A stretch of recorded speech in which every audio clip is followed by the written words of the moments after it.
will spin the airplane around so that its back is towards you. I'm going to get you up spinning around.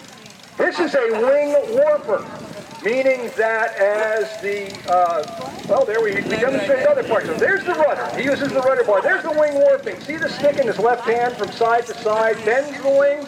That's what causes the wing to make the airplane bang.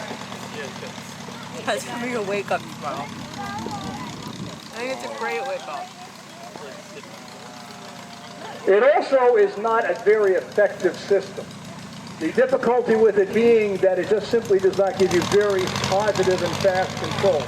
This is a copy machine built using original plans, and it has in it a 55 horsepower Franklin, which is a more or less modern aircraft engine. It's about 1940.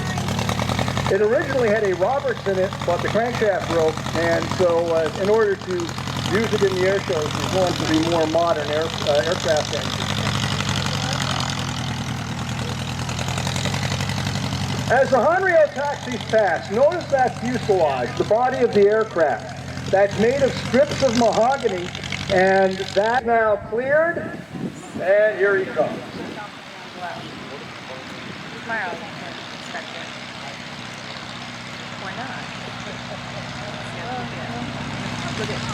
Watch for daylight. Watch to see him lift. There it is. And now I'm going back down the ground. I'm going down. Going down. Not. The engine probably sounds like it's turning. Yeah, see, that's not making any power. It's just in glide. He made it over the trees. All right, now straighten it out. Straighten it out. Straighten it out. No, both wheels. Both wheels. No, both wheels. Oh my goodness, both wheels. Quit wiggling that rudder. Taxi's fast. I want you to notice the characteristics of the airplane, which made it in a way so difficult to fly. It's very, very short couple. It's a short little airplane. The rudder sits low and is in the ground effect, sometimes blanketed by the large horizontal tail. The wings are short and stubby. There is a lot of lift stacked up in a short wingspan.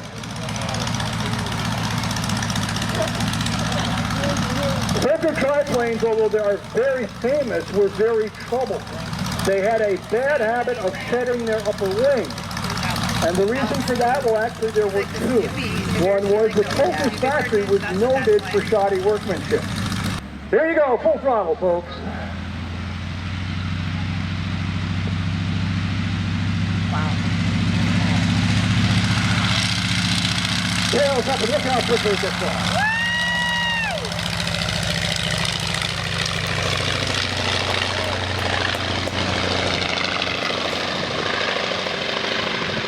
As it went past, did anyone notice something on the lower wings? Did anyone see anything hanging down below the lower wing? You can see it now when Dave brings it past you. Those are axe handles. There are axe handles mounted on the lower wing. This airplane was a noted ground looper. A ground looper is an airplane that will... an axe handle. Brake sharply to the left or the right.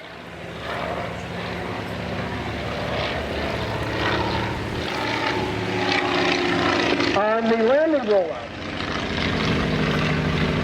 And in World War I, airports were not long and narrow. They were either circular or they were square. And you landed into the wind, and however the airplane rolled out, that's how it rolled out. Notice how maneuverable it is.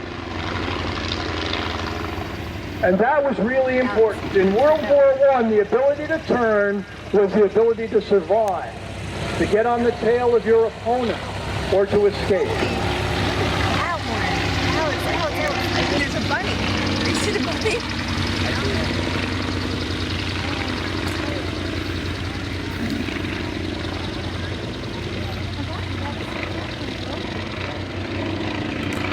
With the coming of the Fokker D.VII, The DR-1 was very quickly retired. That's pretty much the opinion of both the Allies and the Germans. So much so that the Allies named it in the Treaty of Versailles, which ended the war. All Fokker D-7s had to be turned over to the Allies or destroyed. They so much feared this airplane, they did not want it in Germany after the war. Why did they fear it? You'll see.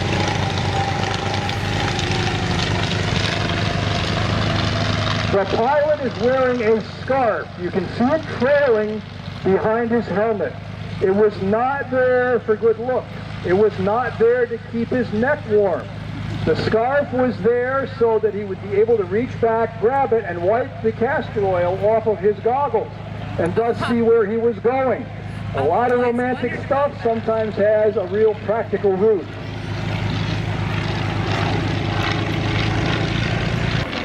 They were very happy when the D-7s came along.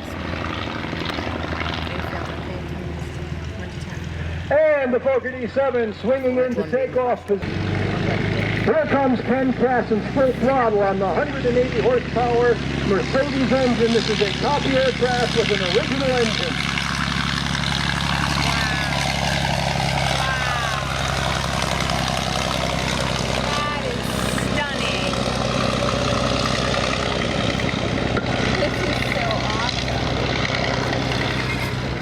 Okay, it wouldn't be World War I. And that, oh my goodness, was one of its strong suits. That D-7 has huge wings. Lots and lots of lift. It will turn just as tightly as that triplane. Look at that. And it will hang on its propeller. And this is one of the reasons the Allies feared it. They could sneak up underneath an Allied airplane and just pepper that airplane with bullets hanging on the propeller. And with the wind that's up there, remember I told you it's about 24 knots up there. And the airplane probably stalls somewhere around 30 knots. It looks like it's going. It's hanging there. So not only really strong and agile fighter, but had that weird ability to just sort of hang there on its propeller. Bob, you want to take a sip of soda or anything? Okay. And there is that tight turn. That was the escape maneuver. Wow. All right, we're going to put on a little air show for you here, folks. There goes a 1917 Fokker D-7 with the original engine upside down into a loop. D for who's D? Dolores. Here comes that escape maneuver again. Guys, on your tail, quick, hit the rudder. What? And around you go back down the other side, looking for that other pilot hoping to get on his tail. Yeah. Should we call him afterwards and tell him to beat it? Yeah. Maybe we'll FaceTime when we get home. Tony Fokker was an interesting guy, and I've mentioned some things about him during the show. Okay, we'll FaceTime at the house. He did not want to turn all of his airplanes over to the Allies. And so he bribed railroad officials who smuggled about 200 of them out. Those airplanes were sold for civilian use. Some of them actually did find their way to the United States, although there were some that also came over as the result of our impounding them. He smuggled them out to Holland in crates marked sewing machine parts.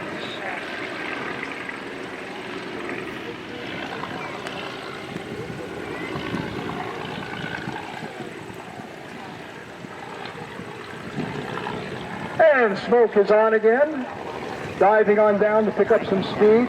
That is knife edge flight, and Ken Cassins is using the edge of the fuselage to lift the airplane. Also, a pretty sneaky trick. Fokker was he took credit for his designs when they were actually produced mostly by a gentleman by the name of Rudolf Platz. So Platz had an awful lot to do with both of these airplanes. Fokker would take the credit for the work. When would they dogfight, Bob? Shortly. Fokker was a Hollander, he was Dutch, and he had opened a factory in Germany prior to the war, and that's how he wound up Do you want to building wait? We're gonna airplanes fight. for the Germans. Okay. He'd actually Do you want me to first go with flown you? at a very young age. At 19, he created an airplane in Germany called the Sturm, or the Spider. What's going on? He has some of these.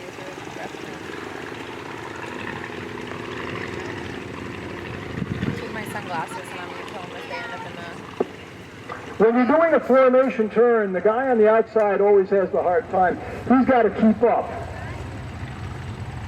Ladies and gentlemen, here's a picture you do not want to miss. Oh my God, look at that. Have your cameras ready. You won't see this anywhere else in the world today.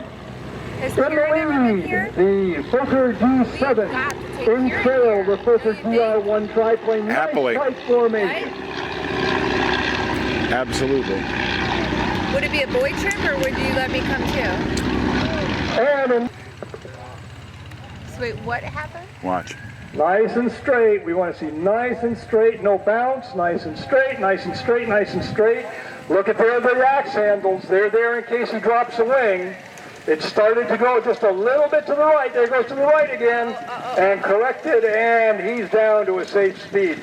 Ladies and gentlemen, Dave King in the Fokker DR-1 triplane. And now we know why they wear scarves. And we are off for our first flight of the afternoon. Quickly into the air. He's going to hold it down a little bit so the folks by the windsock get a good picture. Up he goes. And the frequency is Jose Morales. There's Jose on takeoff.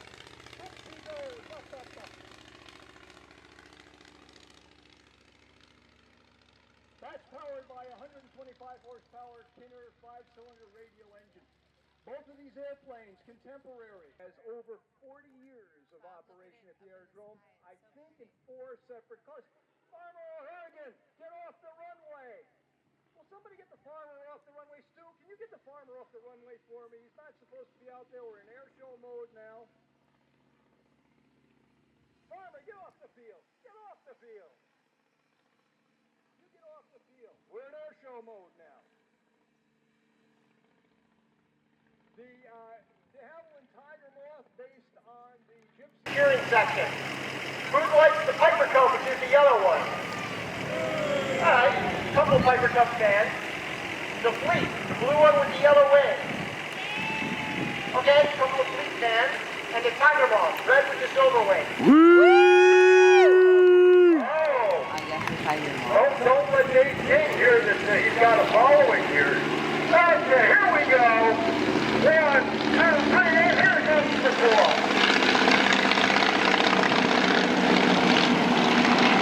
Balloon, I mean, I don't think that plane can't get that high.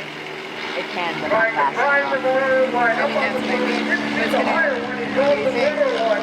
Oh, Hit it. hit it! What? Oh, really? Still up there. Wow, He's you're gonna go for that spinning balloon. You popped it! You popped it! Line up on the board.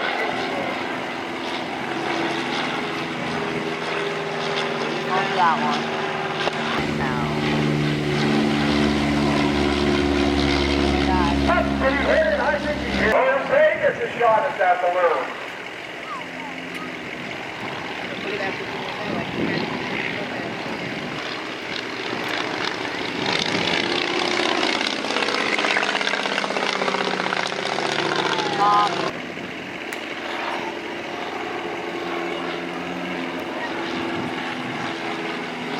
Here comes Hazelman. Oh, sure hit it. Once again, a whole lot harder to do than it is when you're looking at it from the ground. The airplane's bouncing around, the balloon is bouncing around, they're both moving. You think you got it lined up, and the wind drifted. Come on, pop this one. Go up to the balloon belt. No, they don't. Yep, looks like a landing, and what do we got there, Chris? All right, we got the Moth in third place with 3 points, and we have the the cleat and the cub tied for first with 5 points each. So we go to the landing? Right. The audience will have to tell us who has the best landing, the cleat or the cub. And that will determine who the winner is today. The red thing. What did you say? The red thing with the red. Ladies and gentlemen, James King. And the